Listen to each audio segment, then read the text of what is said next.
శ్రీమాత్రే నమః. ఈ వీడియోలో మనం ధనుసు రాశి వారు సొంత గృహం ఏ సమయంలో ఏర్పాటు చేసుకోగలరు, సొంత గృహం తొందరగా ఏర్పడాలంటే ఈ రాశివారు ఏ దైవాన్ని పూజించుకోవాలి, ఏ పరిహారాలు చేయాలి అన్న విషయాన్ని మనం పరిశీలిద్దాం. స్వభావసిద్ధంగా ధనుస్సు రాశి వారికి రాష్ట్రాధిపతిగా ఉన్నటువంటి వారు చతుర్థ భావాధిపతి గాను గురుగ్రహం ఒక్కటే అవటం వల్ల వీళ్ళ సొంత గృహం, వీళ్ళ ఓన్ అభివృద్ధి రెండు కూడా గురువు యొక్క బలం మీదే ఆధారపడి ఉండడం జరుగుతుంటుంది. గురువు బలంగా ఉండాలంటే స్వక్షేత్రాల్లో కానీ, అలాగే ఉచ్చస్థానంలో ఉన్నటువంటి కర్కాటక రాశిలో కానీ ఉండాలి, లేదా 11వ భావం అయినటువంటి తులారాశిలో ఉన్నా కూడా కంపల్సరీగా వాళ్ళకి సొంత గృహం ఏర్పడుతుంది. అయితే జన్మ జాతకంలో కంపల్సరీగా ఈ సొంత గృహయోగం ఉండి తీరాలి. జన్మ జాతకంలో లేని పక్షంలో ఎంత ప్రయత్నం చేసినా కూడా సొంత గృహం ఏర్పడదు. జన్మ జాతకంలో ఉంటూ నవాంశలో కూడా దాన్ని కొద్దిగా ఇంప్రూవ్మెంట్ అయిందా ఆ యోగం, లేదంటే తగ్గిందా అన్న విషయం తెలుస్తుంది. ఇంప్రూవ్మెంట్ అవుతే ఒక మంచి స్థాయిలో గొప్ప గృహం కట్టుకుంటాడు. అదే యోగం కొద్ది వీక్ అయింది అనుకోండి, ఒక చిన్న స్థాయిలో ఇల్లు కట్టుకోవడం జరుగుతుంది, కానీ కట్టుకోవడం మాత్రం జరుగుతుంది. అలాగే D4 అంటే చతుర్థాంశ అని ఉంటుంది అన్నమాట. చతుర్థాంశ అదొక చక్రం. అందులో మరి చతుర్థ భావం బాగుండాలి, లగ్నం బాగుంటే అసలు జాతకుడు గృహంలో ఏ విధంగా సుఖపడతాడో, ఆ గృహం తను నిలబెట్టుకుంటాడా లేదంటే చేయి జారిపోతుందా అన్న విషయాన్ని కూడా మనకి ఈ చతుర్థాంశలో తెలుస్తుంది. అలాగే ఆ గృహంలో ఉన్నటువంటి సౌకర్యాలు ఇవన్నీ కూడా ఆ భావాన్ని బట్టి మనం తెలుసుకోవచ్చు. అయితే స్వభావసిద్ధంగా ధనుసు రాశి వారు కొద్దిగా సొంత గృహం ఏర్పాటు చేసుకునే ప్రయత్నంలో కొంత ఆలస్యం అవడం జరుగుతూ ఉంటుంది సాధారణంగా. ఇందులో ఉన్నటువంటి మనం నక్షత్రాలు మనం పరిశీలిస్తే అశ్విని అంటే మూల, పూర్వాషాఢ, ఉత్తరాషాఢ. మూల నక్షత్రంలో జన్మించిన వారికి బాల్యం అంటే కేతు మహాదశ, అంటే ఒక పాదాన్ని బట్టి 7 సంవత్సరాల నుంచి 1 సంవత్సరం లోపు కూడా ఉంటుంది. దాని తర్వాత శుక్ర మహాదశ, అదొక 20 సంవత్సరాలు ఉంటుందా. శుక్ర మహాదశలో సాధారణంగా 26-20 సంవత్సరాల దాకా నడుస్తుంది కాబట్టి అది అంత అనుకూలం కాదు గృహయోగానికి. మూడోది భాగ్య స్థానాధిపతి యొక్క దశ రవి దశ, అంటే ఇంచుమించుగా మనకి 27-28 ఆ టైంలో వీళ్ళకి దశలు బట్టి వస్తుంది. 35వ సంవత్సరం సుమారుగా అనుకుందాం. ఇంకా రవి 6 సంవత్సరాలు, శుక్రుడు 26 సంవత్సరాలు, 26 సంవత్సరాలు, ఇప్పుడు సగం 27 సంవత్సరాలు అంటే 28 సంవత్సరాలు. అంటే ఇంచుమించుగా చంద్రమహాదశలోనే వీళ్ళ గృహయోగం ఏర్పడుతుంది. అంటే ఇంచుమించుగా 30 సంవత్సరం ఎర్రవుండగా ఆ సమయంలో కొద్దిపాటి రుణ ప్రయత్నంతో, అలాగే పెద్దవారి సహకారం ఉన్నా లేకపోయినా సొంత ప్రయత్నంతోనే సొంత గృహం ఏర్పాటు చేసుకునే అవకాశం ఉంది. ఇంచుమించుగా 32 ఇయర్స్లో సొంత గృహం ఏర్పడుతుంది. అంటే మనకి జాతకంలో యోగం ఉన్నప్పుడు కంపల్సరీగా ఏర్పడుతుంది. సాధ్యమైనంత వరకు మీనం చతుర్థ భావం కాబట్టి ఆ భావానికి ఒక ఆధ్యాత్మికంగా ఉట్టిపడే ఒక పూజా మందిరం ఉంటూ ప్రశాంతంగా ఉంటూ వాళ్ళకి సాధారణంగా ఉత్తర ద్వారం కానీ లేదంటే తూర్పు ద్వారం కానీ ఉన్నటువంటి ఇల్లు సాధారణంగా ఏర్పడుతుంటుంది. ఈ 2 దిక్కులలోనే వీళ్ళకి సొంత గృహం ఏర్పడుతుంది. వీళ్ళ అద్దె గృహంలో ఉన్నా కూడా వీళ్ళం అటు తూర్పులో కానీ ఉత్తరంలో కానీ ఉన్నప్పుడే బాగా రాణించగలుగుతుంటారు.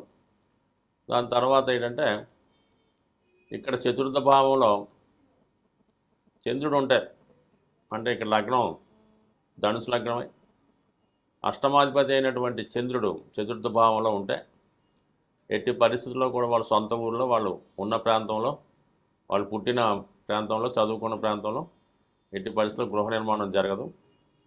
అది అదర్ దాన్ బర్త్ ప్లేస్లో జరగడం జరుగుతుంది. అలాగే కుజుడున్న చతుర్థ భావంలో అంటే మీనరాశిలో కుజుడున్నా కూడా సొంత ప్రాంతంలో ఏర్పడదు. అలాగే భాగ్యాధిపతి రవి 4వ భావంలో ఉంటే వారసత్వంగా పెద్దవారి ద్వారా గృహం వస్తుంది. అది ఇంచుమించుగా సొంత ఊళ్ళోనే ఉంటుంది. అయినప్పుడు కూడా దాంట్లో జాతకుడు నివసించలేడు, వేరే ప్రాంతంలో నివసిస్తాడు. ఆ గృహంలో వాళ్ళ బంధువులు ఎవరో ఒకరు నివసిస్తూ ఉంటారు. బట్ అది వారసత్వంగా వస్తుందన్నమాట. అంటే భాగ్యాధిపతి చతుర్థంలో ఉంటే తండ్రి గారి ద్వారానో పెద్దల ద్వారానో రావడం జరుగుతుంటుంది. సో ఈ విధంగా ఉంటుంది. మరి శుక్రుడు ఆ భావంలో ఉంటే మంచి లగ్జరీలు ఉంటుంది, చాలా ప్రశాంతంగా ఉంటుంది, అన్ని సౌకర్యాలు ఉంటాయి. కానీ దాని మీద రుణ సమస్యలు, కోర్టు సమస్యలు, అక్కజెల్లెలతో కానీ అన్నదమ్ములతో కానీ ప్రాబ్లమ్స్ ఖచ్చితంగా ఉండే తీరుతాయి. సో ఈ విధంగా ఉంటే అసలు గృహం మనకి ఏర్పడలేదు, అన్ని సౌకర్యాలు ఉన్నాయి. అన్ని సౌకర్యాలు అంటే దానికి తగిన వరలు ఉన్నాయి, డబ్బులు ఉన్నాయి, బ్యాంక్ లోన్ వస్తుంది అని ఎంత ప్రయత్నం చేస్తున్నా జరగనప్పుడు మీరు ఉన్నటువంటి నివసిస్తున్నటువంటి గృహంలో అంటే మీరు ఏ గృహంలో అద్దెకైనా ఉండొచ్చు, సో ఏదన్నా గవర్నమెంట్ క్వార్టర్స్లో అయినా ఉండొచ్చు. అందులో కంపల్సరీగా మీకు ఉత్తరం వైపు అంటే ఈశాన్య భాగంలో కూడా కానీ ఉత్తరంలో కానీ అంటే తూర్పు ఈశాన్యం, ఉత్తర ఈశాన్యం, ఉత్తర భాగం ఈ భాగాల్లో ఏ విధమైనటువంటి బరువులున్నా గోతులున్నా అనుకూలంగా పెరిగినా తగ్గినా కొంతమంది ఉత్తరం గోడకి చేసి టాయిలెట్స్ పెట్టినా లేదంటే ఉత్తరం గోడకి బరువులు ఎక్కువ అమర్చినా లేదంటే షెల్ఫ్ లాంటి ఇవన్నీ ఉన్నా కూడా ఉత్తర దోషం ఏర్పడుతుంది. మరి ఈశాన్యం అంటే ఈశాన్యంలో రూమ్స్ ఉన్నా అందులో ఎక్కువ సామాన్ స్టోర్ రూమ్గా వాడుతున్నా ఉత్తరం అనుకూలంగా లేనప్పుడు సాధారణంగా ఈ ప్రయత్నాలు వాయిదా పడుతుంటాయి. పెద్ద ఇంట్రెస్ట్ కూడా ఉండదు, ఏదో ఏర్పడుతుంది అనుకుంటారు తప్ప పెద్దగా ప్రయత్నం చేయరు. ఆ విధంగా ఉత్తరాన్ని, ఉత్తర ఈశాన్యాన్ని, తూర్పు ఈశాన్యాన్ని సరి చేసుకుంటే మంచిది.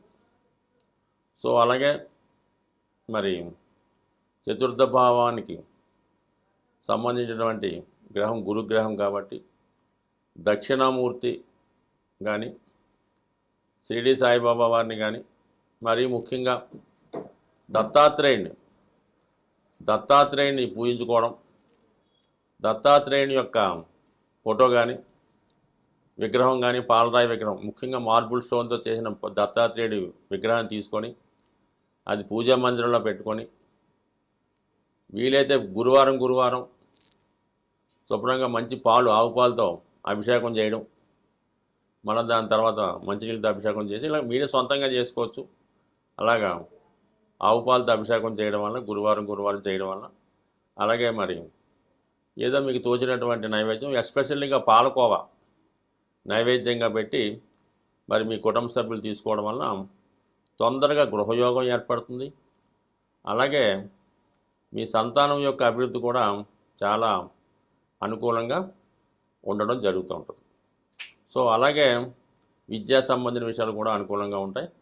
మరి అంటే న్యాచురల్గా మరి మీనరాశి సహజంగా 12వ రాశి అవ్వటం వల్ల అది ఆధ్యాత్మిక రాశి అవ్వటం వల్ల మీరు కట్టినటువంటి గృహం పుణ్యక్షేత్రంలోకి దగ్గరగా కానీ పుణ్యక్షేత్రంలో కానీ లేదా దేవాలయాలకి దగ్గరలో సమకూరే అవకాశం ఉంది. కంపల్సరీగా చూడండి, మీరు నివసిస్తున్నటువంటి గృహం కానీ మీరు అద్దెకున్న గృహం కానీ మీ సొంత గృహానికి దగ్గరలోనే ఏదో ఒక దేవాలయం ఉండి తీరుతుంది. అలాగే ధనుసు రాశి వారు వాళ్ళు పనిచేసే కార్యాలయంలో కంపల్సరీగా దేవుడి ఫోటోలు ఉంటాయి. వాళ్ళ టేబుల్ మీద దేవుడి ఫోటో ఉంటుంది. అలాగే వాళ్ళ కార్యాలయం పనిచేసే ఆఫీస్ కూడా ఏదో దేవాలయానికో కనీసం చర్చికో మసీదుకో ఏదో ఒక దైవక్షేత్రానికో పుణ్యక్షేత్రానికో టెంపుల్కో దగ్గరలో ఉండడం జరుగుతుంది. అలా దగ్గరగా ఉన్నప్పుడే వీళ్ళ ఉద్యోగ వ్యవహారాలు కానీ కుటుంబ విషయాలు కానీ ఆర్థిక విషయాలు కానీ అనుకూలంగా ఉంటాయి. ఒకసారి గమనించండి. అంటే మీ యొక్క గృహం దగ్గర ఉన్నటువంటి దేవాలయం కానీ మీ కార్యాలయం దగ్గర ఉన్న దేవాలయం కానీ కనీసం వారానికి ఒక్కరోజైనా దర్శించి ఆ స్వామి యొక్క ఆశీస్సులు పొందడం వల్ల ప్రశాంతమైనటువంటి ఆధ్యాత్మికమైనటువంటి జీవితాన్ని సంపూర్ణంగా పొందుతారని ఆశిస్తూ స్వస్తి.